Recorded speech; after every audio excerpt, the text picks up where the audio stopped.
L'obscurité. Pourquoi? Pourquoi dégage-t-elle autant de mystère, la nuit noire? Je m'y sens bien comme autant elle me questionne. Seule face à ces démons, virevoltant entre les âmes mortes et les bruits vivants, elle me fait voir depuis un cauchemar éternel survenu il y a 22 ans de cela, en 1998, où inconsciemment ma passion et mon attirance occulte pour les ténèbres et l'horreur s'est décidée. Une ombre. Un visage qui se retourne. Le roucoulement d'un hibou. Le bois qui craque. Le vent soufflant contre son dos. Tant d'indications qui, dans la nuit noire, pourraient nous faire subir, nous torturer l'esprit ou limpidement un frisson de bas en haut du corps, une angoisse qui nous met face à la mort. Ce cauchemar vécu il y a de cela des années en a bien évidemment donné naissance à bien d'autres, plus ou moins marquants. Mais celui-là était particulier. J'y voyais une personne âgée, une vieille sorcière, faisant mime de marcher mais restant sur place, se retournant et en me regardant dans les yeux d'un coup sec. Me cachant sous la couette, gamin que j'étais, je me disais bien que c'était qu'un mirage, et en relevant le duvet, elle était toujours là, comme héréditaire à la pièce, une possédée.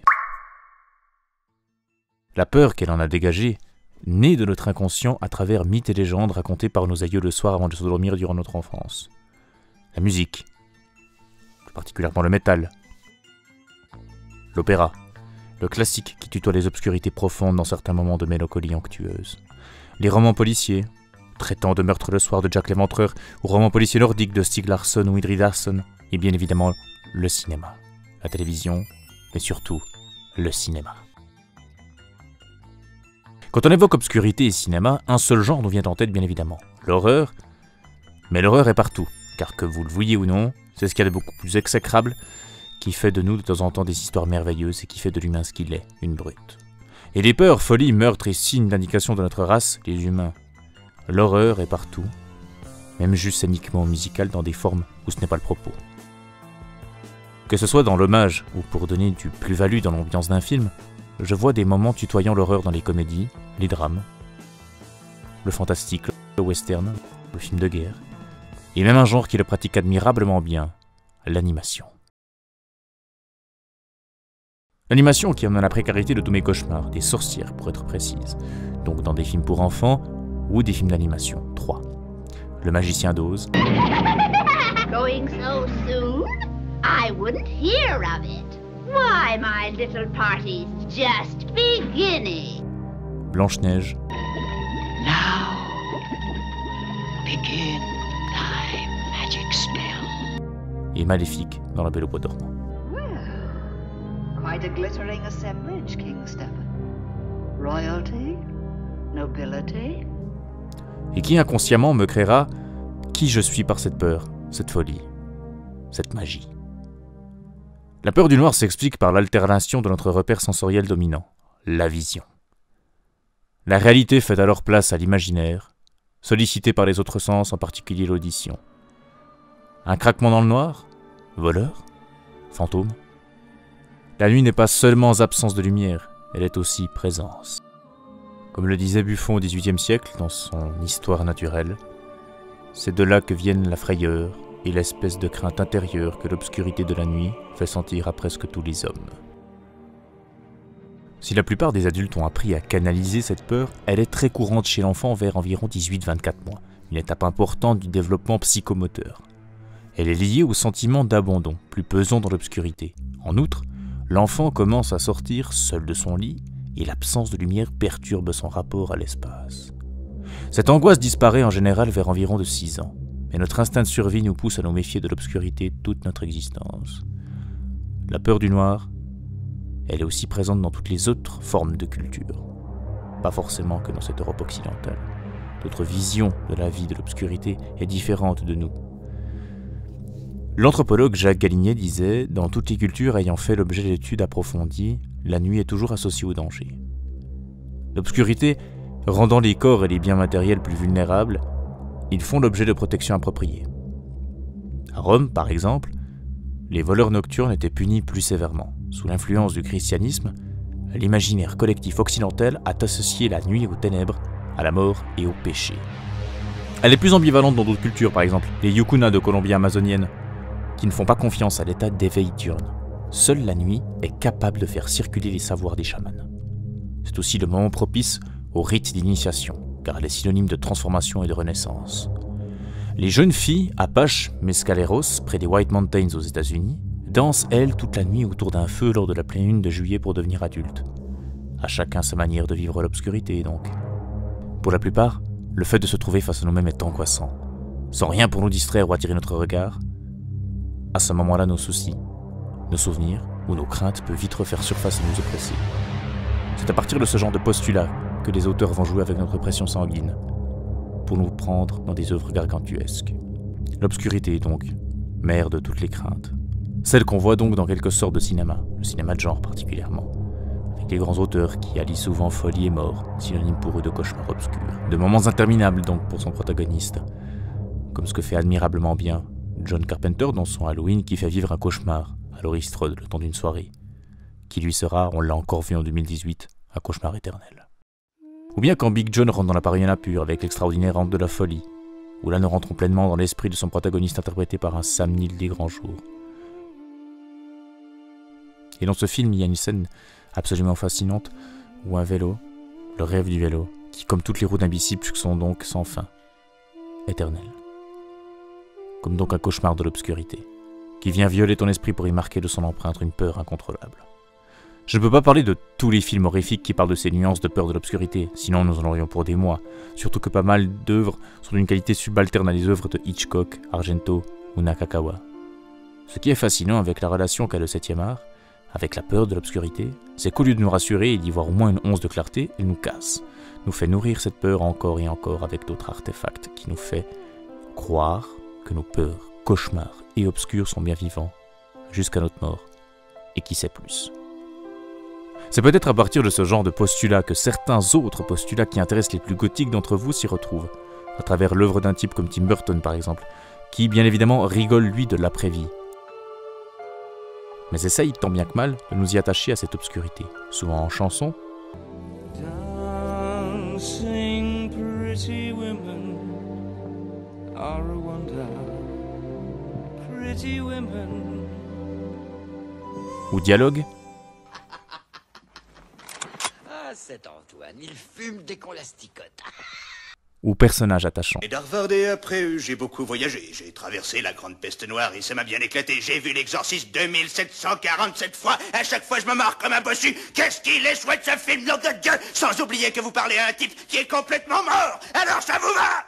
D'ailleurs, si on parle d'exorciste ou d'autres films qui traitent de ce genre, il crée en plus de la question de savoir si l'exorcisme est réel, cela dépend aussi de votre niveau de foi, mais questionne et additionne ça avec l'obscurité, toujours. C'est une des raisons pour lesquelles ceci ne rentre pas dans la plupart des discussions. Parler de l'existence du mal fait autant peur que de discuter de ses peurs les plus profondes. Essayez de lancer ce genre de sujet avec vos proches, vous verrez quelle sorte de réaction ils auront. Vous sentirez leurs cous se nouer et leurs cordes vocales angoissées. Le cinéma a encore frappé.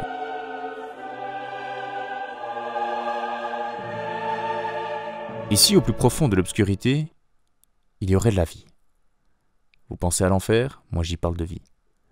Ici, les ténèbres seraient une seconde cachette après celle du grenier. Bien sûr, je n'irai pas faire de la spéléologie sans me renseigner sur ce qui m'attend. Je me poserai mille et une questions avant de voir à quoi ressemble le monde des esprits. Ou à ce film quelque peu maladroit mais qui pose directement un postulat intéressant.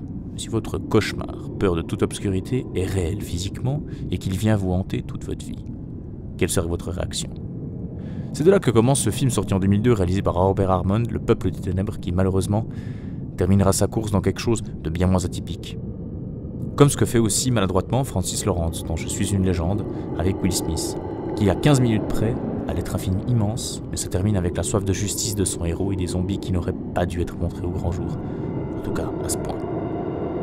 Grand jour, parlons-en, car l'obscurité au rayon du soleil, c'est possible. Et un film sorti l'an passé l'éclaire bien, Midsommar de Ari Aster. Film s'en va dans les abysses d'une torture obscure, angoissante au possible, une toupie sans fin dans la folie qui est filmée avec plus de soleil que tes vacances sur la côte d'Azur. Aster essaye là de nous rassurer par la lumière, l'obscurité. C'est là que je vois que l'obscurité n'a pas de couleur ni de visage, juste une vibration.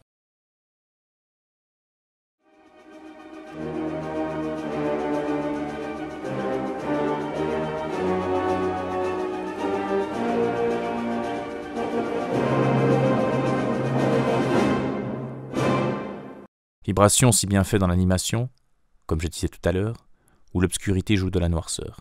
Un village s'endort et le sombre prend le dessus sur une nuit sur le mont Chauve de Modeste Moussorgsky. Les fantômes, spectres et ombres sortent de leur zone pour embrasser ce village ordonné par le diable en personne. Terrifiant, encore glaçant plus de 20 ans après mon premier visionnage, Fantasia reste le film d'animation le plus baroque, le plus fou et techniquement le plus réussi de l'ère Walt Disney. Tout comme Bambi, qui est l'autre grand chef-d'œuvre poétique de l'oncle Walt, où là encore la frappe et la force mise dans le coup dramatique va provoquer chez le protagoniste une peur éternelle et viscérale de l'autrui à travers le regard d'un enfant, lui, Don Bluth, le cinéma d'animation japonais et français, sont et ont été les très grands films d'animation, car tout simplement ils ne prenaient pas pour des cons.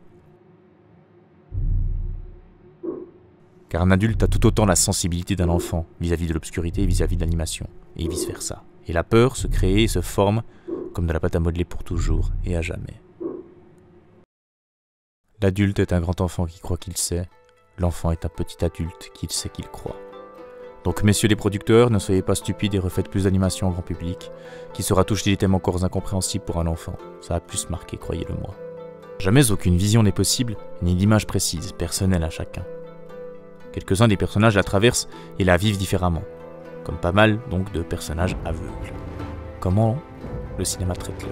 Comme Pitch Black, petite série B du début du siècle qui traite de comment ressentit l'obscur vu que lui-même y vit dedans. Rien ne lui fait peur, il est insensible, il n'a pas peur de la mort. Tout comme Daredevil, qui obtient des qualités et des sens que nul autre a.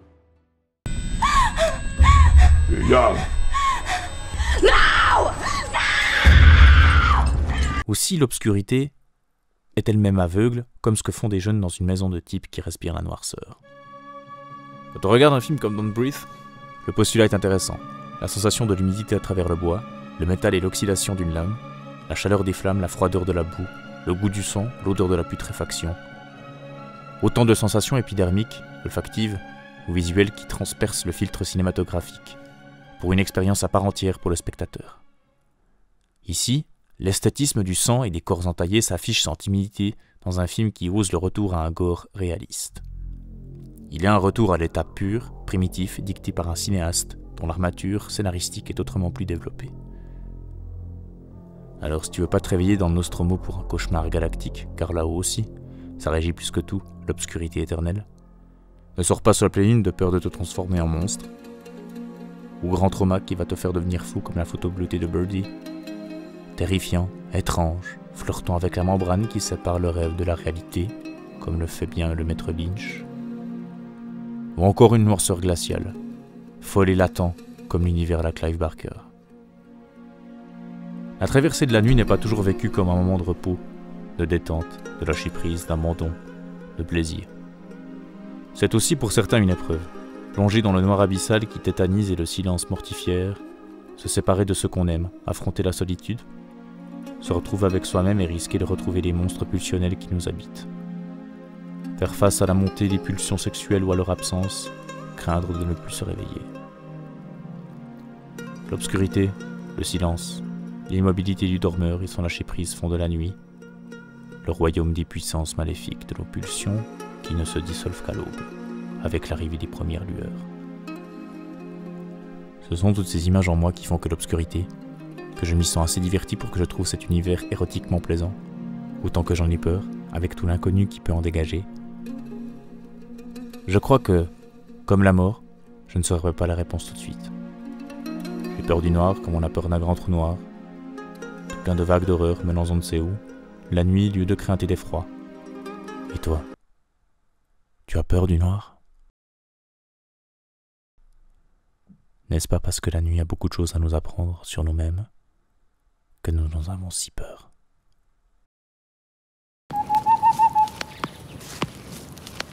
Pourquoi fait-il noir la nuit, monsieur Vicky?